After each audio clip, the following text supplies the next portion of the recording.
Okay, so hi everyone. I'm going to present our startup that we are very proud of actually. It's called PEED and it's a school management system, actually an intelligent school management system.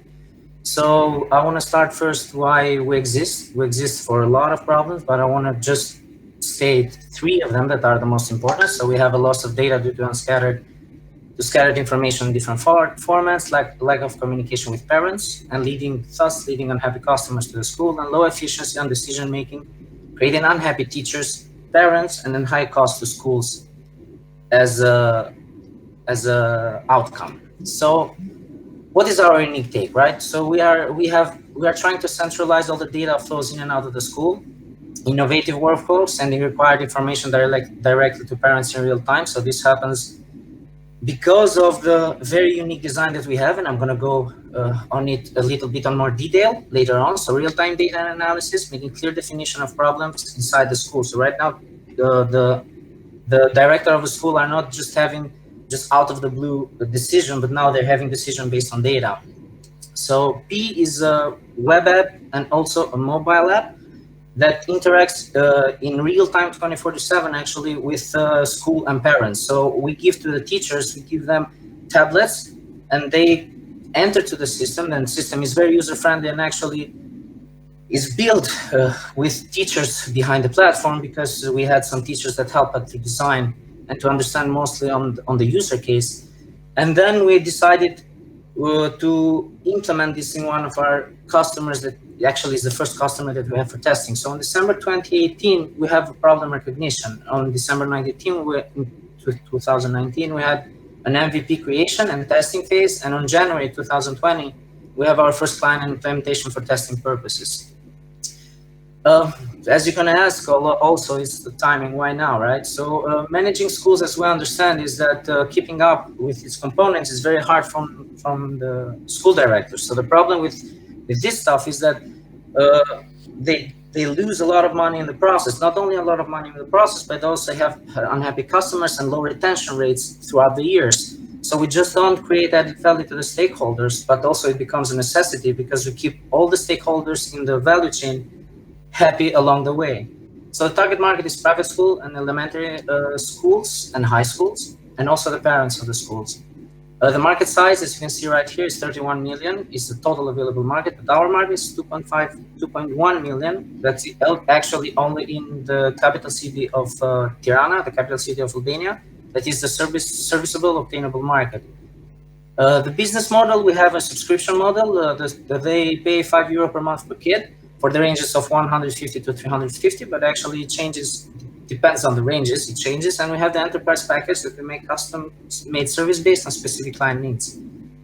Our direct competitors that we see on Europe are Get Alma, it's a student information system, and MSP. We can find also some small ones, and in indirect competition at Google Classroom and Edmondo.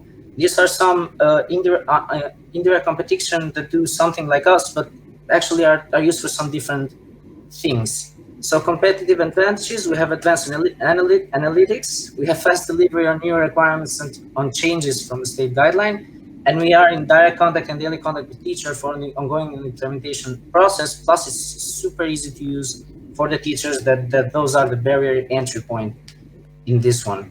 Albi, just wanted to let you know that right now we are in the Q&A session, all right? Okay, so, sorry. 3 minutes passed, so Yes, who'd like to start? Carolina, okay.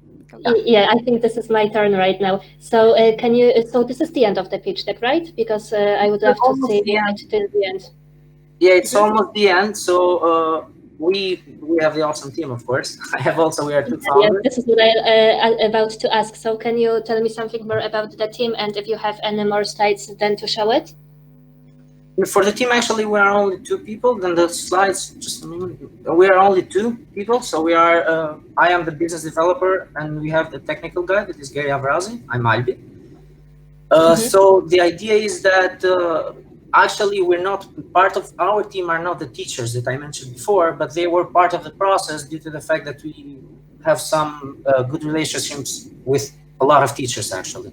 And this doesn't come from background, but this comes from personal knowledge and connections that we have to many teachers around Tirana. So that's why we developed this product based on their bad experience, and why we're doing this right now based on a lot of their friends' bad experiences.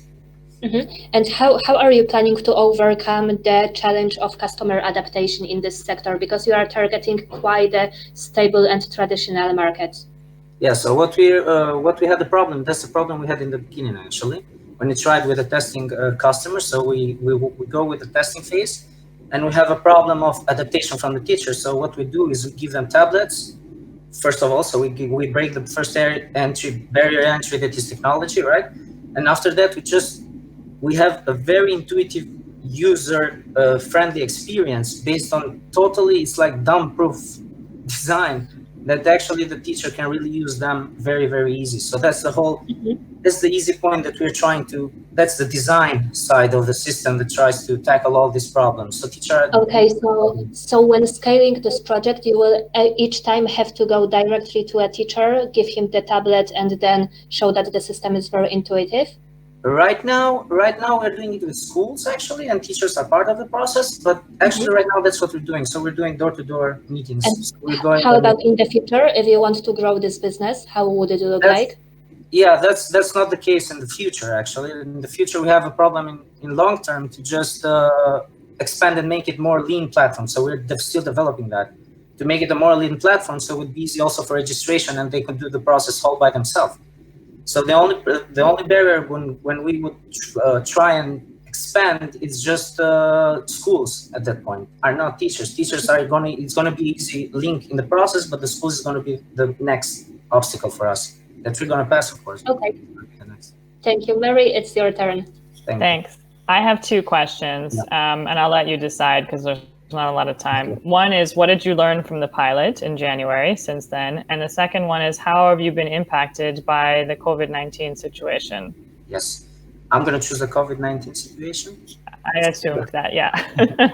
So because of the COVID-19 situation, we had a small problem that we were just a little bit left out as alienated because of that, because they wanted to catch up with different e-learning techniques before they would go on the managing side.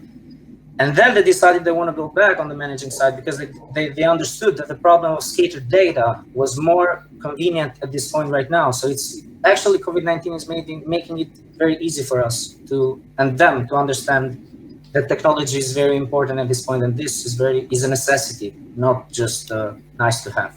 Yeah, I'm surprised you didn't mention that in part of your pitch, but maybe we can talk about that offline. Thank you, and good luck to you.